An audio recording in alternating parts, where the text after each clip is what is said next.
Ladies and gentlemen, what's going on? New week, new video. You know what it is. It's your boy Ruben, and I want to talk trade deadline. So big moves happened at the deadline. Bradley Chubb to Miami being my favorite. I didn't even know TJ Hawkinson was available, and now he landed with the Vikings from the Lions. And who else we got? Those are the two most notable. Oh, Chase Claypool going to the Bears for a second. I actually really like that for the Bears because so I know Steelers fans were kind of out on Chase Claypool because he kind of never lived up to the promise he showed in his rookie season, and I can make the argument that maybe he's not the kind of he's not the greatest route runner. He's just a big athletic marvel, and maybe that offense didn't quite use him to his strengths, at least in a way that he can flourish, right? George Pickens can run routes, make all those spectacular catches. Deontay Johnson's a really good route runner as well. Chase Claypool, that's not really his strength. I think of him more of a splash guy, maybe like a DK Metcalf style player. And I think in Chicago he can flourish under that. And a part of the reason is think about DK Metcalf in Seattle with Russell Wilson. When plays break down, he's a big body receiver. He's fast. He can get downfield and make plays. I think that's something that Chase Claypool can provide an element of to Justin Fields, because Justin Fields is running for his life back there, and he's just looking for a guy to make a play for him. And I think that is something Chase Claypool is going to excel at, because again, he's not the greatest route runner, but when a play breaks down, a guy that fast, that big can get open.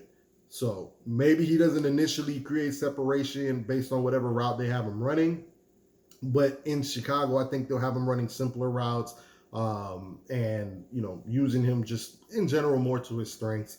And I just think maybe a change of scenery might liven him up. It can't be easy playing behind Deontay Johnson and then George Pickens comes in and the fans are instantly out on you. Maybe this is a situation where redemption is going to mean a lot to him, and he's going to be looking to get paid as well. So he's got to earn everything he's got. Now, the other two trades or interesting trades in that I don't really understand why their respective teams let him go. I know that the Broncos like this kid Browning, who he does look really good, and the Broncos defense is up there, and then they also paid Randy Gregory, so I guess the emergence of Browning made them feel like Bradley Chubb was expendable. That combined with the fact that they clearly feel like they're not contending for the Super Bowl this year. I personally didn't think they were going to anyway this year. I thought that maybe they were another year away. I've argued with my boy Shane that Russell Wilson's not going to take this team over the top, because look at that division. But they have a really good defense. I did say this. I said this before. I said they had a really good defense. They have some weapons on offense. They have pieces, but they're maybe like a year or so away. So I think they're taking that approach. But I don't understand why giving up a young stud like Bradley Chubb. I'd never give up a young stud like that, especially at pass rusher. I mean, we're talking a guy that could be a perennial Pro Bowler as a pass rusher. And they just called it quits on him. I guess they just didn't want to pay him. And, obviously after paying Randy Gregory, and then you got Browning. And, of course, got to remember they did get a first-round pick. The Broncos don't have their own after the trade for Russell Wilson. So I guess they're trying to mitigate some of that damage and figure, you know what, let's just cut ties here and go. So I guess I'm answering the questions of the thoughts that I'm sure a lot of you guys have, was why would they give up on a Bradley Chubb? And the same thing with TJ Hawkinson. The TJ Hawkinson one is a little more like, what the fuck? Because I think TJ Hawkinson has the makings of being, if he really wanted to, you know what? I just thought about all these names in my head. I'm like, he's not going to pass that. But he has the makings of being a top 5 tight end.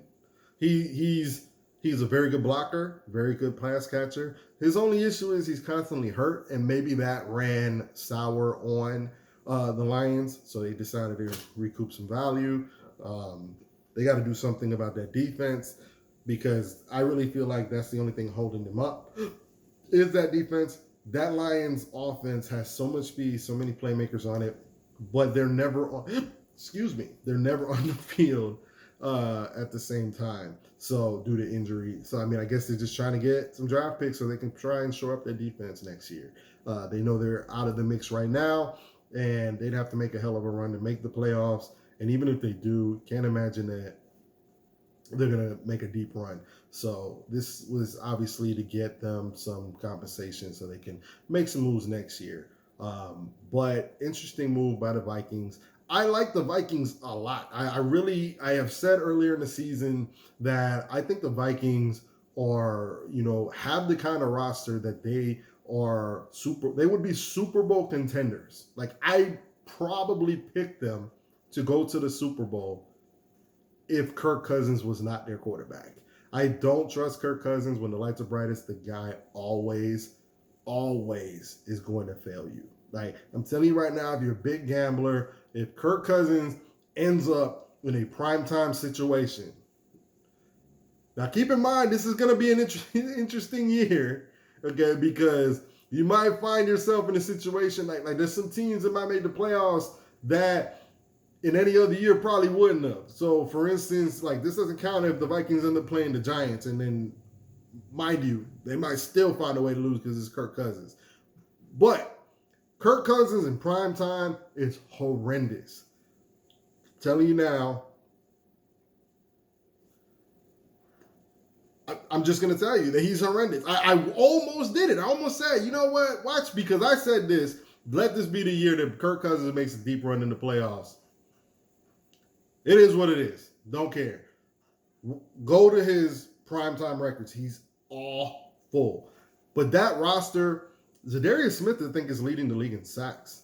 All right. And then they got Danielle Hunter on the other side. They have some freaks that can get after the ball. They have very good defensive players. They have Justin Jefferson making his claim for being probably the best wide receiver in the league. You add TJ Hawkinson to that mix, who can catch screens and house them, who can go deep and house it, and who can block and help free up Dalvin Cook and Alexander Madison. You got Adam Thielen, who, in my opinion, just a couple years ago was a top 10 wideout.